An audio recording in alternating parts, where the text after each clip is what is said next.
Today, we are going to watch The Witch, Part 1, The Subversion, a Korean movie. The scene opens in a dimly lit laboratory filled with high-tech equipment and a henchman with baseball bats. Dr. Beck and Mr. Choi, the two main characters, are deeply engrossed in their experiments. The atmosphere is tense, suggesting something secretive and dangerous is happening. The floor is full of blood and kids are running around with bloodstains. Dr. Beck telling a henchman gang to hit them in the head, "Use your brains." Then she leaves the room. Suddenly, there is a loud sound, and chaos erupts in the woods. Outside the laboratory, Dr. Beck and Mr. Choi survey the aftermath of the explosion.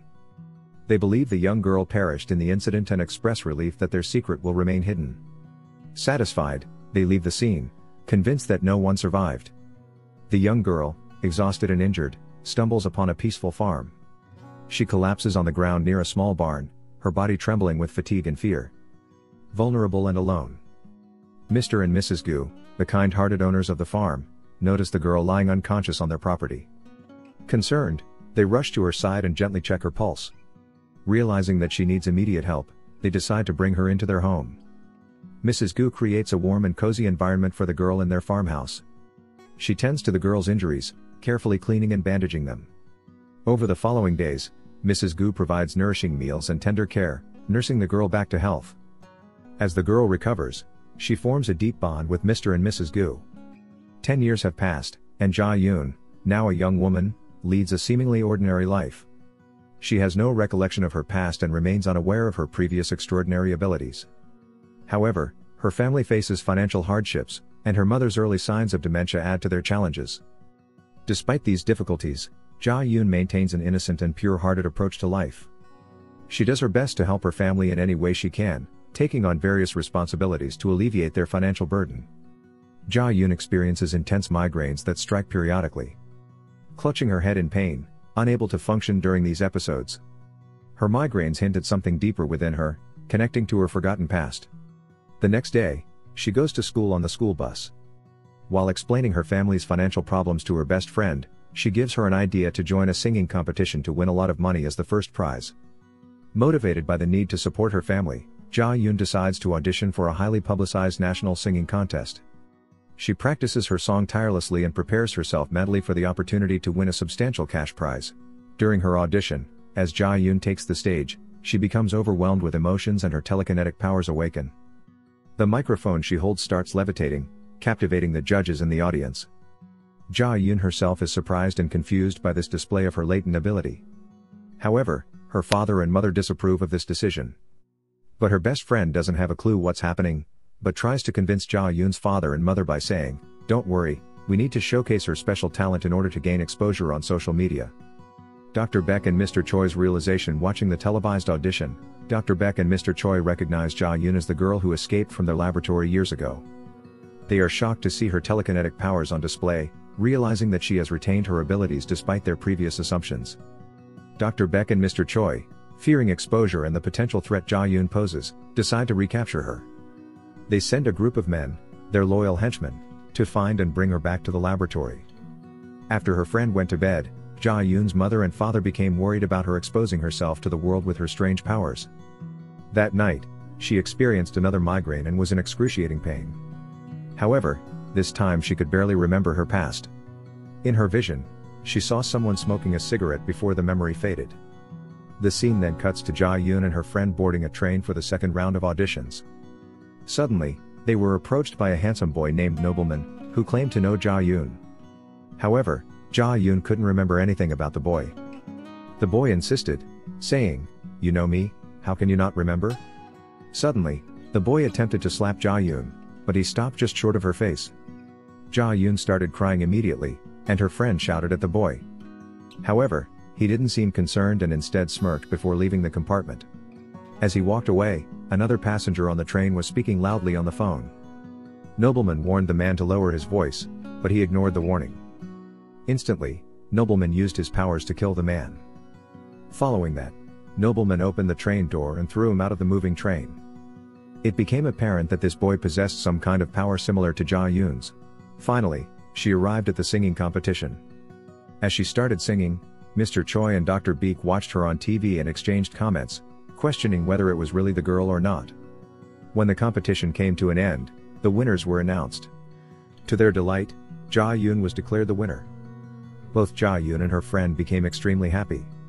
As they were preparing to catch the train to go home, Ji-yeon experienced another severe migraine episode. This time, she also had a nosebleed. The doctor had previously informed her that she had only a few days left to live. As she attempted to leave the building, some intimidating individuals approached her, urging her to go with them. However, she refused, knowing that she had to catch the train. Despite their insistence, she managed to escape by hailing a taxi. On her way home, just before reaching her destination, Nobleman appeared again and they crossed paths once more. He asked if she was heading home and warned her to go there quickly. As she ran home, Ji-yeon told her friend to call her police father for help. When her father arrived at their home, he found a car filled with a group of 16-year-old kids, with Nobleman among them. The police officer asked for their identification to conduct a check. Once Ji-yeon reached home, everything seemed fine, and the police officer and Ji-yeon's family spent the whole day playing chess together. When the police officer was about to leave, he told Ji-yeon that he didn't find anything suspicious about them, but their eyes appeared unnervingly violent. He asked if she knew them, and she replied with a no. However, the scene then cuts to the kids in the car, who later brutally murdered someone. When asked why, they simply responded that they were bored. One of them, covered in blood, attempted to shoot Nobleman in a desperate act. However, Nobleman remained unfazed and smirked. Utilizing his power of telekinesis, he effortlessly removed the gun from the person's hand and shot him without ever touching the weapon. The next morning, Mr. Choi met with Dr. Beek and engaged in a heated argument about Ji-yeon and her escape when she was a child. Dr. Beek blamed Mr. Choi for the entire incident. The scene then cuts to Mr. Choi meeting with his boss, revealing that they belong to a large organization involved in conducting experiments on these children when they were young. The boss inquired about Mr. Choi's condition, and when Mr. Choi showed his hand, which appeared to be in a deteriorated state, the boss instructed him to retrieve the girl. The boss suggested opening her head to gain insights and ideas for a potential solution to fix Mr. Choi. With that, the boss ordered them to proceed with capturing the girl. That night, Ji-yeon and her friend were sleeping in her bed. Suddenly, she was overcome by intense head pain once again. Without her friend noticing her in pain, Ji-yeon's friend quietly slipped out of bed and went to the restroom. As Ji-yeon became aware of noises coming from outside, she cautiously ventured out to investigate. And then, the climactic moment unfolded. The guy appeared, pointing a silenced gun at her head, while his accomplice held her friend at knife point. Ji-yeon realized her house was surrounded by henchmen. The ominous man greeted her, acknowledging their previous encounter and referring to her as the Little Witch. Ji-yeon pleaded, insisting that she was not the person he was seeking, but he remained adamant, claiming that he almost died because of her. Desperate, Ji-yeon continued to beg, insisting that he had the wrong girl. He demanded proof. In a chilling turn, they tied a knife to her friend's neck, causing her to bleed slightly.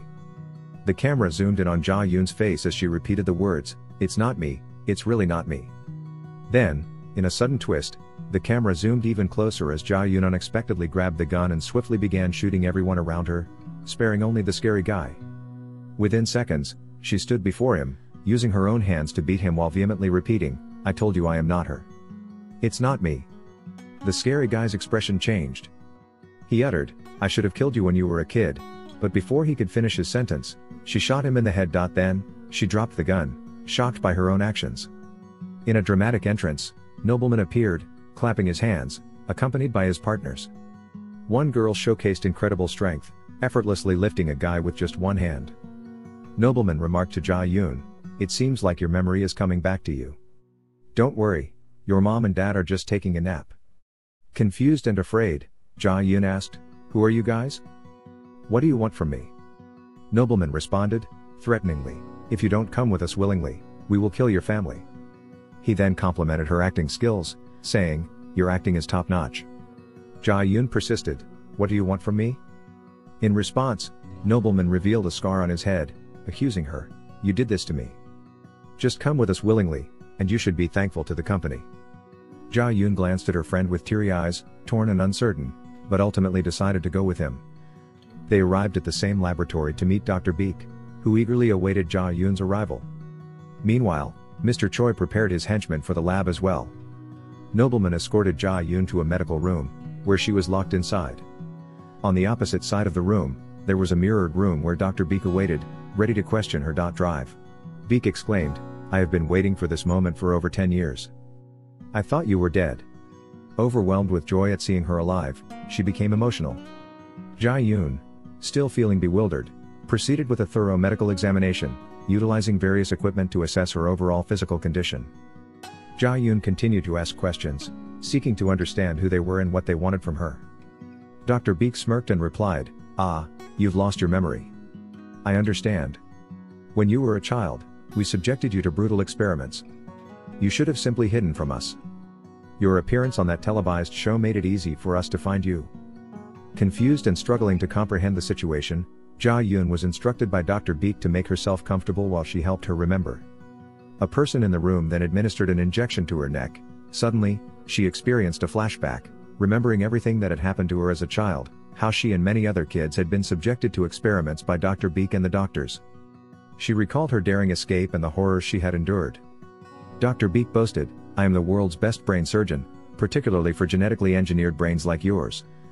Ji-yeon questioned, "What have you people done to me?" To which Dr. Beek arrogantly responded, "A question like that is irrelevant. I created you to be beautiful and intelligent. You should worship me." Ji-yeon further pressed her, "You tried to kill us all." Dr. Beek nonchalantly admitted, "Yes, I had my reasons. Your incredible strength and exceptional IQ made the company reconsider your existence.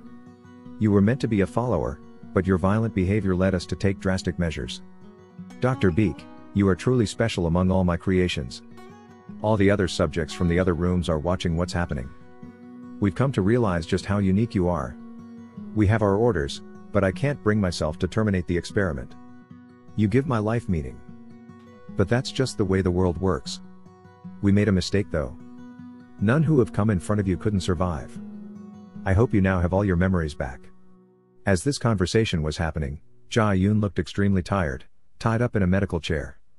Dr. Beek remarked, "You look like your eyes will burst from a severe migraine. I don't know how you've survived this far. Your brain should have exploded by now." Ji-yeon started crying and writhing in pain. "Dr. Beek, you should be bleeding from every pore, your brain should have exploded. You know all this because you've been searching for a permanent relief from your migraines. But it's all in vain." Ji-yeon began bleeding profusely from her mouth. From another room, a nobleman noticed that something was wrong. Then Dr. Beek ordered a man in the room to give another injection. Before administering the injection, Dr. Beek remarked, "I am the only solution you've been searching for, the only one who can save you from your pain." As soon as she received the injection, she felt a surge of power in her brain, eyes, and body. "With this injection, you can use your powers to their full extent," said Dr. Beek. "You need this injection to survive every month in order to utilize your full power." Dr. Beck remarked, "Do you like my gift?" Cameras were now showing Ji-yeon from all angles. Ji-yeon's expression began to change as she looked directly at Dr. Beek with a deadly gaze. With a smirking tone, Ji-yeon said, "It's better than I expected." Dr. Beek's face turned to worry, and Ji-yeon explained, "I knew it would come to this." She was now fully empowered. The nobleman realized that they were not the ones who found Ji-yeon. She had baited them. She was the one who found them. Ji-yeon greeted Dr. Beek, saying, "Hello, it's been a long time. How have you been?" With her powers, she disabled the microphone. When the guy in the room attempted to locate her, she was already out of the chair. She smirked, struck him in the head, and he died instantly. Taking his gun, she approached the mirror where Dr. Beek was located. Dr. Beek was now surprised and terrified. Ji-yeon started shooting at the mirror between her and the doctor. She then moved closer to examine the mirror, realizing it was bulletproof. Dr. Beek ordered the room to be filled with gas. Ji-yeon smirked and disappeared into the smoke. Dr. Beek angrily ordered them to turn off the gas. Dr. Beek tried to locate Ji-yeon in the smoke, but she had already made her way to the roof and entered Dr. Beek's room from the top. She started shooting at Dr. Beek's goons, and eventually, they came face to face. Ji-yeon pointed the gun at Dr. Beek and remarked, "I missed you so much. And I know exactly who I am. How could a smart girl like me forget all those experiments and excruciating days?" Dr. Beek now understood Ji-yeon's plan. She had intended to get caught. "Yes, I've been searching for you for a long time, but you're not an easy person to find. That's why I changed my plan. I made you find me," Ji-yeon revealed. "Bingo!" Dr. Beek exclaimed, complimenting her cleverness. Ji-yeon continued, "That's how you created me. I thought I was going to die like this. It's not fair. If I'm dying, I'll take all of you with me. But now I need this injection even more. Before finishing her sentence, Ji-yeon shot Dr. Beek in the leg. Dr. Beek was in pain, but Ji-yeon demanded to know where the formula was. Meanwhile, Nobleman and his goons were trying to reach Ji-yeon. Suddenly, Mr. Choi entered with his own goons and started shooting at Nobleman. Nobleman remembered something that had happened between him and Mr. Choi. Nobleman smirked and left the place to reach Ji-yeon. Nobleman's two friends began fighting Mr. Choi's goons, showcasing their powers. Then Mr. Choi's henchmen killed 3 of Nobleman's people with precise headshots. At that moment, a girl from Nobleman's team entered the fight with great style, swiftly killing the attackers using a knife and her own powers. Mr. Choi chased after Nobleman, but Nobleman was determined to go and save the doctor from Ji-yeon. Ji-yeon dragged Dr. Beek by the leg, but she sensed something was happening. Suddenly, Nobleman punched Ji-yeon, sending her flying. With a smirk, she remarked, "You're strong now, not like before. Maybe I should have killed you when we were kids." Both of them exchanged smirks. Nobleman taunted, "Don't worry, today you'll die by my hand." Ji-yeon replied, "You still talk like an ass." Using their superpowers, they engaged in a fierce fight. However, Ji-yeon easily overpowered Nobleman, as she had control over him. She fought effortlessly, smirking throughout the entire battle. She quickly healed from any wounds. Meanwhile, as they fought, Dr. Beek tried to escape. Ji-yeon used her telekinetic powers to retrieve the gun and shot Dr. Beek in the other leg. Ji-yeon remarked, "Wait, it won't take long." Nobleman was bleeding heavily from his mouth. At that moment, Mr. Choi began shooting at Ji-yeon. He sarcastically remarked, "Why don't you two monsters get along?" Smirkingly, Dr. Beek told him to shoot both monsters in the head. Before finishing the sentence, Mr. Choi killed Dr. Beek. The girl from Nobleman's group tried to fight Mr. Choi but was easily defeated. Mr. Choi then attempted to locate Ji-yeon. Suddenly, Ji-yeon appeared behind him and said, "I almost forgot about you." She effortlessly defeated him and killed him by snapping his neck.